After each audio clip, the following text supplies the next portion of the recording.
USA दुनिया का सबसे शक्तिशाली देश।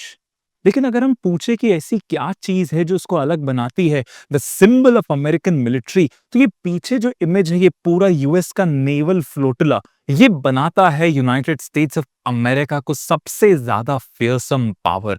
एक ऐसी पावर जिससे दुश्मन डरते हैं, कांपते हैं। लेकिन अब ये जो डोमिनेंस है यूनाइटेड स्टेट्स ऑफ अमेरिका की, वो धीरे धीरे गायब होती जा रही है। क्या एक नया चैलेंजर आ गया है?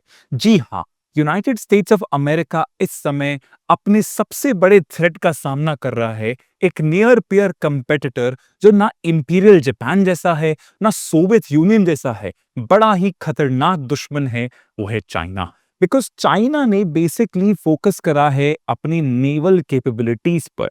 जो पीएलए है, पीपल्स लिबरेशन आर्मी का नेवल यूनिट, वो कुल मिला के इतना ज्यादा कमजोर था, सिर्फ आर्मी पर फोकस होता था।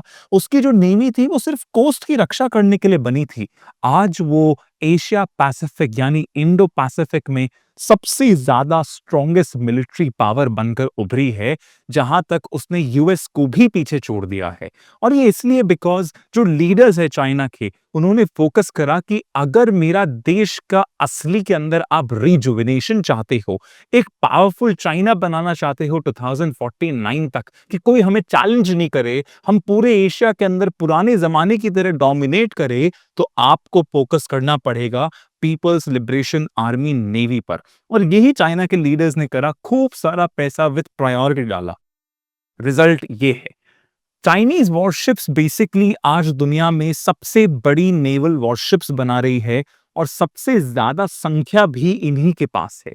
2021 के अंदर ही ये यूनाइटेड स्टेट्स ऑफ अमेरिका को पीछे छोड़ चुके हैं। यूएसए की जो फ्लीट स्ट्रेंथ है वो चाइना से पीछे जा चुकी है। ये दिखाता है कि चाइना यानी ड्रैगन कितनी जल्दी अपनी कैपेबिलिटीज एडवांस कर रहा है। एडवांस इसलिए बिकॉज युद्ध होने वाला है, अपने आप को बचाने के लिए। क्योंकि कहते हैं ना कि अगर आपको वॉर से बचना है तो प्रिपेयर फॉर वॉर, और वही चाइना कर रहा है। किस तरीके से अपने इन्वेस्टमेंट कर रहा है।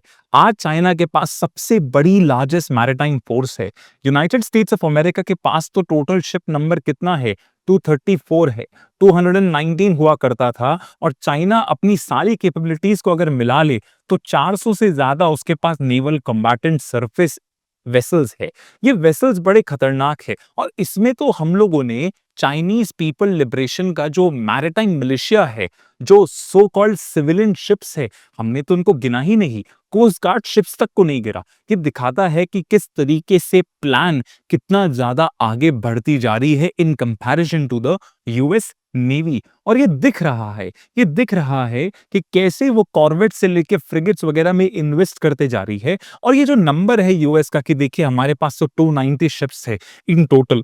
ये 290 शिप्स में से तो 126 से ज्यादा 126 से ज्यादा तो सपोर्ट वेसल्स है। सपोर्ट वेसल्स का काम ये होता है रिफ्यूलिंग करना, आर्म्स वगैरह प्रोवाइड करना। वो युद्ध में लड़ने नहीं जाते, वो तो सपोर्ट करते हैं कॉम्बैटेंट शिप्स का। तो ये दिखता है कि कितनी ज्यादा डिप्लीटेड स्ट्रेंथ है अभी द फेम्ड यूएस नेवी की। लेकिन इतना ही नहीं, चाइना की जो शिप बिल्डिंग कैपेसिटी है वो बहुत ही खतरनाक है इन कंपैरिजन टू यूएस। 200 गुना ज्यादा है। जी हाँ, 200 गुना ज्यादा। ये यूएस की सिंगल शिप बिल्डिंग कैपेसिटी है 1 लाख टन की। चाइना की आप शिप बिल्डिंग कैपेसिटी देख सकते हैं। मतलब क्या, वॉर होता है तो उतनी ही जल्दी चाइना बेसिकली चर्न आउट कर पाएगा इन सारे मिलिट्री वेसल्स। यूएस के अगर वेसल्स डैमेज होते हैं वॉर के अंदर, तो कुल मिला के वो एट मैक्सिमम उनको रिपेयर ही कर सकता है, अपनी फ्लीट एक्सपैंड नहीं कर पाएगा। क्योंकि इनके जो पूरे की पूरे बिल्डिंग कैपेसिटी है वो डिप्लीट हो चुकी है। ये इमेज ध्यान से देखिए, ये सिंगल शिपयार्ड है चाइना का, कि क्यों वो इतनी ज्यादा टनेज कैपेसिटी का हेल्प लेते हुए पीपल्स लिबरेशन आर्मी नेवी को इतना पावरफुल बनाया। यहां 15 से ज्यादा शिप्स, जी हां, ये सारे मिलिट्री वेसल्स है। नेवल न्यूज की खबर है, 15 से ज्यादा मिलिट्री वेसल्स यहां पर चाइना के एक ही जगह मैन्युफैक्चर हो रहे। सोचिए कितनी सारी ऐसी जगह होंगे। इतना ही नहीं, इंटरेस्टिंग फैक्ट है, यूएस का जो सबसे बड़ा शिपयार्ड है, इनफैक्ट यूएस के अगर सारे शिपयार्ड्स को आप मिला लो तो भी वो इस जियांगनान शिपयार्ड की पूरी कैपेसिटी को बीट नहीं कर पाएंगे। दिखाता है कि कितनी तेजी से वो आगे चलते जा रहे हैं। इतना ही नहीं, एडवांटेज हमेशा होता है नंबर्स के अंदर। ये मैं नहीं कह रहा, ये कह रहे वॉरफेयर, क्योंकि वॉरफेयर के अंदर देखा गया है कि 28 में से 25 के अंदर 28 बार में से 25 के अंदर वो ही जीता है जिसके पास लार्जर फ्लीट थी। लार्जर फ्लीट का मतलब ज्यादा कैपेसिटी होना, नेवल ट्रूप्स होना, नेवल म्यूनिशंस होना और नेवल वेसल्स होना। वर्ल्ड वॉर टू एक परफेक्ट एग्जांपल है, जब एक तरफ इंपीरियल जापान था और एक तरफ यूएस नेवी। जापान के जो सोल्जर्स थे, जो नेवी थी, ज्यादा ट्रेन थी, एक्सपीरियंस थी और उनको वॉरफेयर के स्किल्स आते थे। लेकिन उसके बावजूद जो कम ट्रेन्ड और पुअर एक तरीके से यूएस नेवी थी, उसने अपने वेसल्स को कॉम्पेंसेट करा through the mighty US building capacity. अपने पूरे के पूरे वहां पर उन्होंने डिफेंस इंडस्ट्रियल बेस को इतना एक्सपैंड करा कि जापान उसका मुकाबला ही नहीं कर पाया, despite having a superior training and warfare techniques. इसी के अलावा इंटरेस्टिंग चीज ये है कि अफेक्ट होता है इससे फ्यूचर के अंदर। फ्यूचर में फर्क पड़ता है कि कल को वॉर होगा इंडो पैसिफिक के अंदर, एक तरफ यूएसए और एक तरफ चाइना, तो चाइना के पास ज्यादा कैपेसिटी रहेगी कि वो क्या एब्जॉर्ब कर पाए, लॉसेस एब्जॉर्ब कर पाए यूएस से भी ज्यादा। और यही सारे वॉर गेम्स बताते हैं, क्योंकि जब वॉर गेम्स कंडक्ट करे तो चाइना ने बेसिकली 52 वॉरशिप्स उसके पानी के अंदर डूबे, यूएस के 7 से लेके 20 तक डिस्ट्रॉय हो गए। लेकिन उसके बावजूद एंड के अंदर रिजल्ट ये रहा कि चाइना की इतने सारे वेसल्स डूबने के बावजूद अभी भी चाइना की जो वेसल कैपेसिटी है वो यूएस को पूरी तरीके से सरपास कर रही है। ये उसकी इंडस्ट्रियल स्ट्रेंथ, उसकी माइट बता रहा है कि कितना बड़ा डेंजर यूएसए फेस कर रहा है। और आज की प्रेजेंट सिचुएशन ही ऐसे है कि जो पास्ट को रिजेंबल कर रही है, रिवर्स रोल हो चुके हैं। एक तरफ है यूनाइटेड स्टेट्स ऑफ अमेरिका जो जापान की तरह है, सुपीरियर क्वालिटी है, ट्रेनिंग है, लेकिन न्यूमेरिकल स्ट्रेंथ कम है, इंडस्ट्रियल कैपेसिटी कम है। दूसरी तरफ चाइना बेसिकली बन चुका है United States of America World War Two वाला, कि भले ही मेरे पास ट्रेनिंग कम है, वॉर फाइटिंग कैपेबिलिटी कम है, एक्सपीरियंस की कमी है, लेकिन मेरे पास इतनी बड़ी इंडस्ट्रियल कैपेसिटी है कि रातों रात में वेसल्स रिप्लेनिश कर दूंगा जो तुम 10 साल के अंदर भी नहीं बना पाओगे। और यही स्ट्रेंथ के ऊपर और वीकनेसेस के ऊपर आज ये दोनों दुश्मन आमने सामने है। इंटरेस्टिंग बात यहीं पर नहीं खत्म होती। हम देखते हैं कि चाइना बेसिकली किस पे फोकस कर रहा है, अब क्वालिटी पर भी फोकस कर रहा है।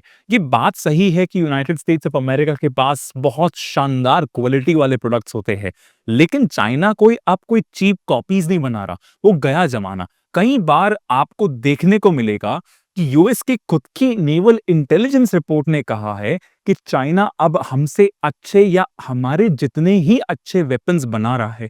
बेस्ट एग्जांपल है इसका टाइप 55 सुपर डिस्ट्रॉयर। ये एशिया पैसिफिक में सबसे ज्यादा एडवांस डिस्ट्रॉयर है।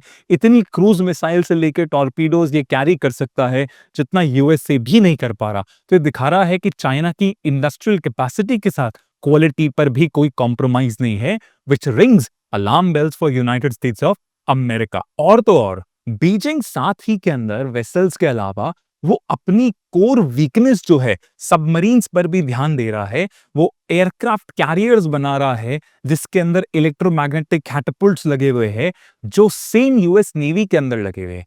एम क्या है कि जो टेक्नोलॉजी यूएस के पास है हम वो तो ले, साथ ही में हमारे जो दुश्मन है यूएस को, उस टेक्नोलॉजी के अंदर भी हमें उसको सरपास करना चाहिए। यही एम है शी जिनपिंग और उसके पूरी मिलिट्री का विजन है।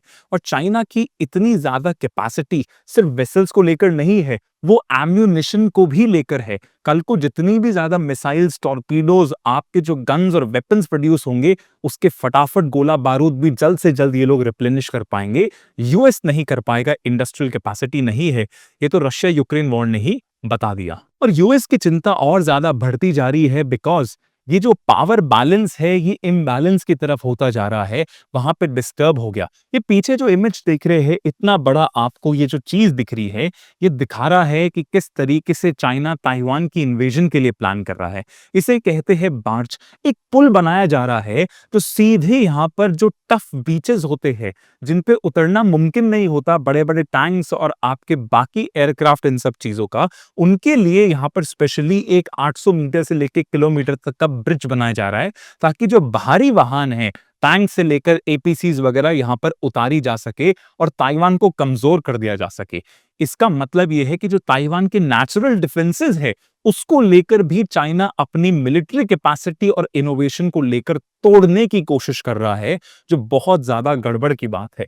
और ये जो बार्जेस है, ये बहुत बड़ा थ्रेट है, बिकॉज आसानी से ये किसको हेल्प करने में मदद करेगा, पीएलए को, ताइवान को ऑक्यूपाई करने के लिए। और चाइनीज शी जिनपिंग ने सीधे क्लियर कट कह दिया कि किसी भी हालत के अंदर, इवन यूजिंग मिलिट्री फोर्स, में ताइवान लेकर रहूंगा। ये रोग प्रोविंस है, ये इनएलियनेबल पार्ट है, तुम किसी भी तरीके से बच नहीं सकते। ये मल्टीपल उसने यहां पर ब्लॉकेड एक्सरसाइज करे हैं, जो अपनी सोफिस्टिकेशन के अंदर लगातार बढ़ते जा रहे हैं, जिसके ऊपर यूएस नेवी भी कह रही है कि this is nothing but a plan for invasion of Taiwan. और बड़ा गंभीर विषय है ये पूरी की पूरी दुनिया के लिए। लेकिन चाइना से कंपेयर करके तो हम यही सोचेंगे कि यूएस किस तरीके से पीछे चल रहा है, लेकिन यूएस की खुद की इंडस्ट्रियल कैपेसिटी वीक क्यों है, केस स्टडी लेते हैं। केस स्टडी है विनकॉन्सिन शिपयार्ड की। ये शिपयार्ड बेसिकली, इसको कॉन्ट्रैक्ट मिला था नेवल फ्रिगेट बनाने के 2020 के अंदर। ये जो शिपयार्ड है, इसके अंदर जो डिजाइन बननी थी इस फ्रिगेट की, ये प्री एग्जिस्टिंग डिजाइन थी, जो इन्होंने इटली की एक फर्म से ली थी। लगा था कि जल्द से जल्द 2026 के अंदर कंप्लीट हो जाएगा, $600 मिलियन का प्राइस था। लेकिन देखिए आगे क्या होता है। नेवी कहती है कि इसमें चेंजेस करो। चेंजेस का मतलब क्या? और पैसा और डिलेस, गड़बड़ नंबर एक। दूसरा क्या होता है, आज रियलिटी ये है कि जितने भी नेवल वेसल्स है, जैसे कि कॉन्स्टेलेशन फ्रिगेट जिसकी हम बात कर रहे हैं, वो बजट ओवरशूट कर गए हैं, और most importantly time duration shoot कर चुके हैं ऊपर की तरफ। फिजिकल कंस्ट्रक्शन 2022 के अंदर शुरू हुआ था, 2026 में कंप्लीट हो जाना चाहिए, लेकिन अभी तक कितना कंप्लीट हुआ है? 10%। कल की ही रिपोर्ट है। इतना ही नहीं, बोला था कितने में बनेगा? $600 मिलियन। अब इसकी कॉस्ट क्या हो गई? $1.3 बिलियन। तो कितनी ज्यादा समस्या है, ये हमें देखने को मिल रहा है। लेकिन ये जो न्यूली बिल्ट अमेरिकन शिप्स होती है, इसी चक्कर के अंदर इनकी कोई डिमांड नहीं होती। लोग मरते हैं F-35 लेने के लिए, यूएस का टाइफून मिसाइल लेने के लिए, पेट्रियट दे दो हमें, हमारा डिफेंस करना है। लेकिन क्या कभी आपने सोचा है, या यूएस कभी पुश करता है कि हमारा वेसल ले लो? क्योंकि पता है ये बहुत ज्यादा एक्सपेंसिव होते हैं, टाइम कंज्यूमिंग होते हैं, जिससे देश को फायदा नहीं होता। कहाँ साउथ कोरियन और जापानीज की शिप बिल्डिंग कैपेसिटी, और कहा यूनाइटेड स्टेट्स ऑफ अमेरिका की। इसी चक्कर के अंदर चैलेंज दिख रहे हैं कि पूरी तरीके से वर्ल्ड ऑर्डर शिफ्ट हो रहा है इंडो पैसिफिक की तरफ, और यही एरिया है ताइवान से लेके साउथ चाइना सी के अंदर, जहां डायरेक्ट चाइना से कॉन्फ्लिक्ट के सबसे ज्यादा चांस है। ये कॉन्फ्लिक्ट होगी नेवी के अंदर, नेवल कॉन्फ्लिक्ट होगी, बिकॉज यूएसए का यहाँ पे कोई भी परमानेंट आपका खुद का टेरिटरी नहीं है जिससे आप लॉन्च कर पाए। तो आपको एलाइज का सहारा लेना पड़ेगा, नेवल वेसल्स और एयरक्राफ्ट कैरियर्स का सहारा लेना पड़ेगा, जिससे और ज्यादा चैलेंजिंग होगा। इसके अलावा इंडस्ट्री और भी कई चैलेंजेस फेस कर रही है, जैसे कि हाई स्टील कॉस्ट है। वो हाई स्टील कॉस्ट इसलिए हो रही है बिकॉज ट्रम्प टैरिफ्स लगा रहे हैं। इतना ही नहीं, लेबर शॉर्टेजेस है। कोई भी फॉरेन वर्कर्स को आप अलाउ ही नहीं कर सकते कि यूएस शिप बिल्डिंग के अंदर काम करे, सीक्रेट्स इन्वॉल्व है। इतना ही नहीं, जब स्किल्ड वर्कर्स ही नहीं है तो टाइमली कंप्लीशन कैसे होगा? और तो और पेंटागन साथ में नई नई डिमांड्स जोड़कर और ज्यादा प्रोजेक्ट्स को डीले कर देता है, जो सही नहीं रहता। तो यूएस को अच्छी तरीके से पता है कि हमारे यहाँ पर क्या दिक्कत हो रही है। इसी चक्कर के अंदर यहाँ पर देखा जा रहा है मल्टीपल डीलेज, जो इससे पहले कभी नहीं देखे गए। जो सबमरीन बेसिकली 6 साल के अंदर बन जाती थी, वो अब 9 साल में बन रही है। जो एयरक्राफ्ट कैरियर 8 साल में बनते थे, वो अब 11 साल के अंदर पड़ रहे हैं। ये दिखाता है कि कितनी ज्यादा बूढ़ी हो चुकी है, कमजोर हो चुकी है यूएस की शिप बिल्डिंग कैपेसिटी, जो उसकी इंटरेस्ट को हार्म कर रही है। और मैकेंजी ने तो अपनी रिपोर्ट के अंदर कहा कि कई सारे जो यहाँ पर शिप बिल्डिंग है, उनका इंफ्रास्ट्रक्चर इतना ज्यादा पुराना है कि वर्ल्ड वॉर 2 के टाइम से क्रेन्स यूज कर रहे, रस्टिंग आ चुकी है उनके अंदर। तो कितनी डायलेपिटेटेड कंडीशन ये दिखाता है। और ट्रंप जानते हैं कि कितनी ज्यादा समस्या है। ट्रंप को पता है कि गड़बड़ है, हमारा यूएस मिलिट्री स्ट्रेंथ ही हमें डोमिनेट करने में हेल्प करती है पूरी दुनिया के अंदर। हम इसे स्लिप अवे नहीं होना देना चाह सकते। इसीलिए ट्रंप ने कहा कि जल्द से जल्द वो basic office of ship building announce करेंगे, ताकि ज्यादा से ज्यादा कमर्शियल और मिलिट्री वेसल्स बन चुके। इतना ही नहीं, उन्होंने ये भी कहा कि हम एक तरीके से एक नया बिल इंट्रोड्यूस करेंगे, कुछ स्टेप्स लेंगे, जिससे चाइनीज की जो शिप बिल्डिंग कैपेसिटी है उसको हम अंडरकट कर सके और डोमेस्टिक फर्म्स को हम लोग आगे ला सके। साथ ही के अंदर यहाँ पर स्ट्रैटेजी जो देखी गई है कि यूएस कैसे लड़ेगा फिर चाइना से फ्यूचर के अंदर, वो है एसिमेट्रिक अप्रोच के अंदर। तुम्हारे पास शिप्स है तो हम क्या लेकर आएंगे? ड्रोन्स। तुम्हारे पास $20 मिलियन के शिप है तो मेरे पास $20,000 का ड्रोन। यूक्रेन शानदार तरीके से ब्लैक सी में इसका उपयोग कर चुका है, शानदार सक्सेस के साथ रशियन नेवी को उसने वहां से भगा दिया। यहीं पर फ्यूचर के अंदर एडमिरल पपारो कहते हैं कि हम भी अंडर वाटर ड्रोन्स यूज करेंगे, अनमैन सिस्टम यूज करेंगे, तब तक यूज करेंगे कि कुल मिला के चाइना को वो ताइवान से दूर रख पाए, ताकि उतने समय के अंदर फटाफट यूएस फोर्सेस आ सके और उनकी हेल्प कर सके ताइवानीज की, ताकि वो चाइना से बच सके इन्वेजन से। साथ ही के अंदर अब सवाल उठता है कि ये जो डिक्लाइन है यूएस नेवल डोमिनेंस का, असलियत के अंदर क्या इसे रिवर्स कर सकते हैं? रियलिटी है कि नहीं कर सकते। लेकिन ये प्रोसेस क्योंकि डेकेड से चला हुआ आ रहा है, इंडस्ट्रियल बेस इतने ज्यादा इसके कमजोर हो गए, तो अब यूएस क्या कर सकता है फिर? यूएस के पास तरीका एक ही है, अनमैन्ड सिस्टम्स, यूएवीज का यूज करना, ड्रोन्स का यूज करना, जिससे वो अपनी फ्लीट की कैपेसिटी ऑगमेंट कर पाए। इतना ही नहीं, साथ ही के अंदर उसको कॉर्वेट्स और फ्रिगेट्स, ऐसे स्मॉलर सरफेस कॉम्बैटेंट्स लेकर आने चाहिए, ना कि बड़े बड़े एयरक्राफ्ट कैरियर जो सिटिंग डक्स बन सकते हैं चाइना की मिसाइल्स के खिलाफ। साथ ही के अंदर जो पैसिफिक नेशंस हैं, जो एलाइज है, साउथ कोरिया और जापान, जो सेकेंड और थर्ड लार्जेस्ट सबसे बड़ी शिप बिल्डिंग कैपेसिटी रखते हैं, उनके साथ मिलकर आप काम करिए। एंड आपको डोमेस्टिक शिप बिल्डिंग के अंदर और ज्यादा पैसा लगाना पड़ेगा, टाइट बजटरी कंस्ट्रेंट्स भी रखनी पड़ेगी और ओवरसाइट मैकेनिज्म्स, ताकि यूएस अपनी डोमिनेंस रख पाए। क्योंकि जहां यूएस की डोमिनेंस जो स्लिप हो रही है वो पूरी तरीके से गायब हो गई इंडो पैसिफिक से, तो याद रखिए इंडिया के लिए भी उतना बड़ा खतरा है कि वो चीन से किसी भी हालत के अंदर नहीं निपट पाएगा और एक नया वर्ल्ड ऑर्डर इमर्ज होगा फिर इंडो पैसिफिक के अंदर, जो होगा PACS Seneca, she the emperor. हम कुछ भी नहीं कर पाएंगे। इसलिए इंपॉर्टेंट है कि यूएस अपनी नेवल कैपेसिटी को बूस्ट करे थ्रू एसिमेट्रिक वॉरफेयर, ताकि वो चीन को कड़ा जवाब दे पाए। Thank you.